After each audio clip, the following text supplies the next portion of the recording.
దేశవ్యాప్తంగా సంచలనం సృష్టించినటువంటి ఢిల్లీ మద్యం కుంభకోణంలో కల్వకుంట్ల కవితకి క్లీన్ చిట్ వచ్చిన తర్వాత ఆవిడ మొక్కు తీర్చుకునేందుకు కాలినడకన శ్రీవారి దర్శనానికి ఆవిడ వెళ్ళారు. ఈ నేపథ్యంలోనే జై ఆంధ్ర అంటూ కల్వకుంట్ల కవిత కొన్ని వ్యాఖ్యలు చేశారు. వీటి మీద మనం పూర్తి స్థాయిలో విశ్లేషణ చేసుకుందాం. ప్రస్తుతం మనతో పాటున్నారు ప్రముఖ రాజకీయ విశ్లేషకులు, ప్రముఖ సీనియర్ జర్నలిస్ట్ సిఎస్ రావు గారు. వారితో మాట్లాడదాం. సార్ నమస్తే. నమస్తే.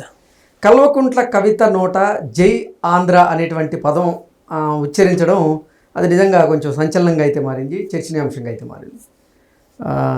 ఢిల్లీ మద్యం కుంభకోణం నుంచి ఆవిడ క్లీన్ చిట్ వచ్చి బయటకు వచ్చిన తర్వాత మొక్కు తీర్చుకునేందుకు కాలినడకన తిరుమలకి వెళ్తూ ఉన్నారు. ఈ నేపథ్యంలోనే ఆవిడ జై ఆంధ్ర అనేటువంటి మాటలు మాట్లాడారు. ఏంటి ఆ మాటలకు కారణం ఏంటి?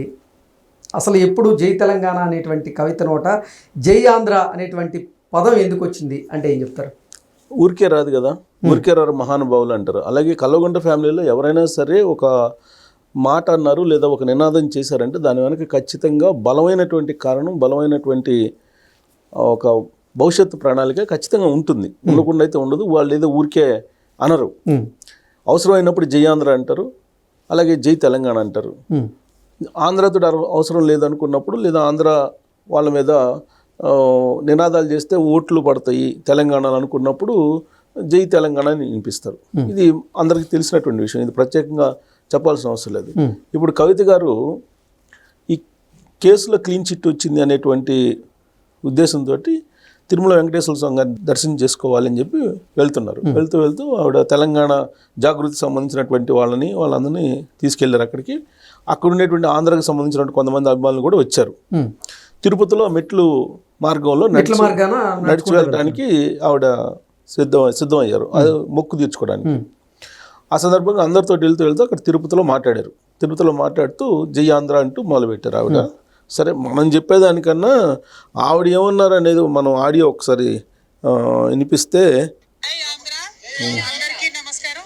ఇవాళ ఏదైతే ఒక ఫేక్ కేసు పెట్టి గత 4 సంవత్సరాలుగా నన్ను వేధింపులకు గురి చేసినారో, మరి ఆ దేవుడి దయ వల్ల సత్యం నా పక్కన ఉండడంతో ఇవాళ ఆ కేసు అంతా కూడా డిశ్చార్జ్ అయిపోవడంతో మరి స్వామివారు అంటే మా అందరికీ కూడా చాలా చాలా నమ్మకం. వెంకటేశ్వర స్వామివారి దగ్గరికి కాలినడకన వస్తామని మొక్కు ఉండింది. ఇవాళ అది క్లీన్ చీట్ వచ్చిన సందర్భంలో కాలినడకన వచ్చి మొక్కు తీర్చుకుంటున్నాం. ఇంతవరకు బాగానే ఉంది. ఆవిడ చెప్పిన అది ఫస్ట్ జై ఆంధ్ర స్టార్ట్ చేసి అంతవరకు చెప్పారు. ఆ నెక్స్ట్ అన్నటువంటి వ్యాఖ్యలు చాలా ఇంపార్టెంట్. నెక్స్ట్ ఏమన్నారు చూడండి. మేమందరం కూడా మొక్కు తీర్చుకోవడానికి రావడం జరిగింది. మా కుటుంబ సభ్యులు, జాగృతి కుటుంబ సభ్యులు, తెలంగాణ వాళ్ళు, ఇక్కడి నుంచి ఆంధ్రాలో ఉన్న అనేక మంది అన్నదమ్ములు, మేల్కోరే వాళ్ళు, శ్రేయోభిలాషులు అందరూ కూడా వచ్చారు. వారందరూ కూడా మనస్ఫూర్తిగా నమస్కారం.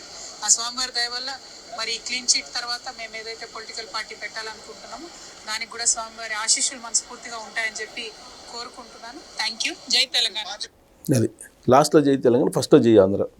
ఇక్కడికి వస్తే జై తెలంగాణ, తర్వాత జై ఆంధ్ర వినిపిస్తారు, తెలియదు. కానీ మధ్యలో ఆవిడ ఏమన్నారంటే, ఇక్కడ ఉండేటువంటి మా వాళ్ళు శ్రేయోభిలాషులు చాలామంది తెలంగాణలో ఉంటున్నారు అని చెప్పి అన్నారు.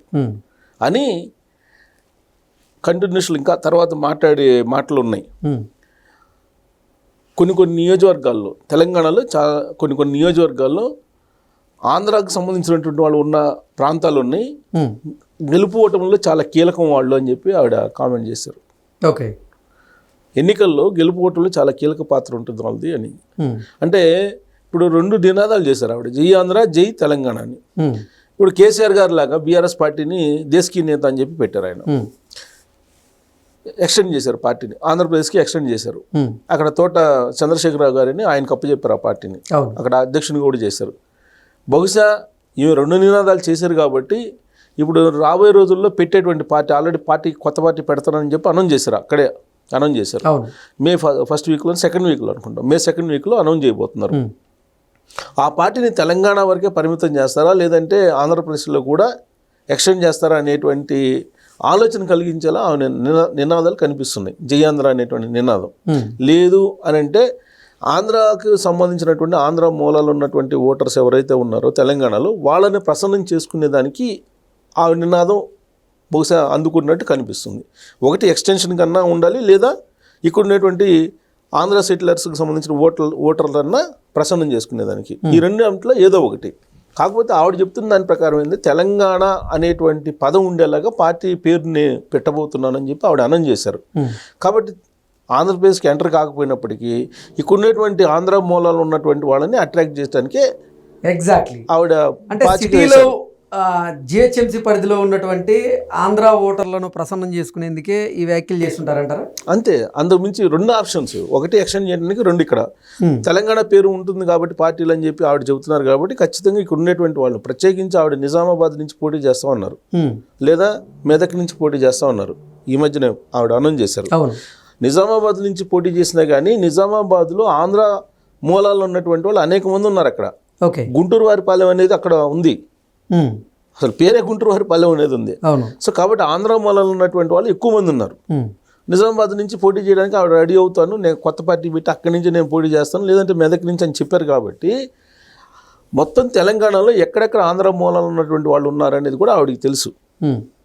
సో అందుకే ఆంధ్ర మూలాలు ఉన్నటువంటి వాళ్ళని దూరం చేసుకుంటే గెలుపు ఉండదు, లేదంటే రాజకీయంగా ఎదగలేము అనేటువంటి ఒపీనియన్కి ఆవిడ ఆవిడ నినాదం చేసి ఉంటారు, లేదంటే నినాదం చేయరు. పైగా ఆంధ్రప్రదేశ్లో ఉండేటువంటి వాళ్ళు గతంలో కేసీఆర్ గారు తిరుమల వెళ్ళినప్పుడు ఆయనకి కటౌట్లు కట్టారు, ఘన స్వాగతం పలికారు ఆయనకి.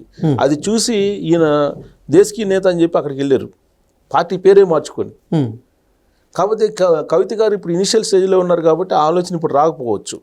ఇది కేసీఆర్ గారు లాగా అక్కడికి వెళ్ళి నేను దేశకీ నేత అని అన్నారు, కానీ ఇనిషియల్ స్టేజ్లో ఉన్నారు కాబట్టి ఫస్ట్ తెలంగాణ పేరుతోటి మాత్రం ఇక్కడ ఖచ్చితంగా ఆంధ్ర మూలాలు ఉన్నటువంటి వాళ్ళ సపోర్ట్ తోటి వెళ్ళేటువంటి అవకాశాలు కనిపిస్తున్నాయి. ఏ విధంగా అయితే రేవంత్ రెడ్డి గారు కాంగ్రెస్ పార్టీ ఓట్ బ్యాంక్తో పాటు ఆంధ్ర మూలాలు ఉన్నటువంటి ఓటర్లని అట్రాక్ట్ చేస్తున్నారు, సేమ్ పందాలో కవిత గారు అదే స్టేట్మెంట్ ఇస్తున్నట్టు కనిపిస్తుంది నాకు అయితే. లేదంటే జనరల్గా ఆంధ్ర వాళ్ళు దోపిడీదారులు, దొంగలు ఇది మాట్లాడుతుంటారు కదా జనరల్గా కల్వకుంట్ల ఫ్యామిలీలో ఉండేటువంటి వాళ్ళు. ఎక్కువ ఊతపదం అదే కదా వాళ్ళది. కానీ కవిత గారు ఇప్పుడు అటు మాట్లాడలేదు కదా. కేటీఆర్ గారు కూడా ఒక సందర్భంలో నేను భీమవరంలో పోటీ చేస్తాను అన్నారు, ఎప్పుడు బీఆర్ఎస్ పార్టీ పెట్టినప్పుడు. సో ఒకప్పుడేమో ఆంధ్రాకి సంబంధించినటువంటి వాళ్ళని ఒక బూచిగా చూపించి తెలంగాణ అధికారం కోసం ప్రయత్నం చేశారు. ఆ ఎర అయిపోయింది. ఇప్పుడు ఆంధ్ర మూలాలు ఉన్నటువంటి వాళ్ళ సపోర్ట్ లేనిది ఇక్కడ ప్రభుత్వాలు ఏర్పాటు అయ్యే పరిస్థితి లేదు అనేది 2023 అసెంబ్లీ 2024 లోక్సభ ఎన్నికల ఫలితాలు అర్థమవుతున్నాయి. స్థానికంగా ఇప్పుడు జరిగినటువంటి local body elections, municipal panchayat elections కూడా చెప్తున్నాయి ఫలితాలు. ప్రత్యేకించి బాగా ఇండికేషన్ ఏంటంటే జూబ్లీహిల్స్ ఉప ఎన్నిక చాలా క్లియర్గా ఇండికేషన్ ఇచ్చింది బీఆర్ఎస్ పార్టీకి. ఆంధ్ర మూలంలో ఉన్నటువంటి వాళ్ళ సపోర్ట్ లేకపోతే మీ పార్టీ లేదు అనేటువంటి సంకేతం ఆ ఎలక్షన్ నుంచే వచ్చేసింది.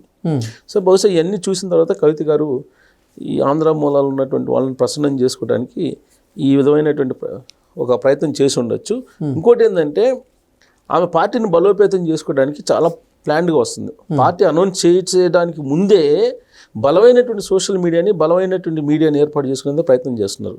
ఇప్పుడు ఏ విధంగా అయితే ఇప్పుడు బీఆర్ఎస్ పార్టీకి నమస్తే తెలంగాణ అలాగే టీ న్యూస్ ఉన్నాయో, సేమ్ అదే తరహాలో ఒక పత్రిక, ఒక టీవీ ఛానల్ ఆవిడ పెట్టడానికి ప్రయత్నం చేస్తున్నారు. ఇప్పుడు కాకపోయినప్పటికీ ఇప్పుడు సోషల్ మీడియాని స్ట్రెంథన్ చేసుకొని ఒక ఛానల్ పెట్టి ఆ తర్వాత పేపర్ కూడా పెట్టే అవకాశం ఉంది. లేదా ఉన్నటువంటి మీడియా హౌసెస్లో కొన్నిటిని తమ వైపు తిప్పుకొని మీడియా హౌసెస్ని నడపడానికి కూడా ఆవిడ ప్రయత్నం చేస్తున్నారని చెప్పి ఇంకొక న్యూస్ మీడియాలో ఇప్పుడు హల్చల్ చేస్తుంది. ఇప్పుడు ఉన్నటువంటి ఎగ్జిస్టింగ్ తెలంగాణ బేస్డ్ ఛానల్ ఉంది ఒకటి, ఆ పేరు నేను చెప్పను, కానీ ఆ ఛానల్ని ఆవిడ ఓన్ చేసుకొని నడపాలని చూస్తున్నారు టీ న్యూస్కి పోటీగా. పేపర్ విషయంలో ఇంకా క్లారిటీ రాలేదు, కానీ ఒక మీడియా హౌస్ని మాత్రం ఓన్ చేసుకొని బలమైనటువంటి మీడియాని ఏర్పాటు చేసుకునేదానికి కూడా ఆవిడ ప్రయత్నం చేస్తున్నారని తాజాగా వస్తున్నటువంటి ఒక న్యూస్. కాబట్టి చాలా ప్లాన్గా వస్తున్నారు. ఆవిడ కాబోయే సీఎం నేనే అని చెప్తున్నారు ఆవిడ.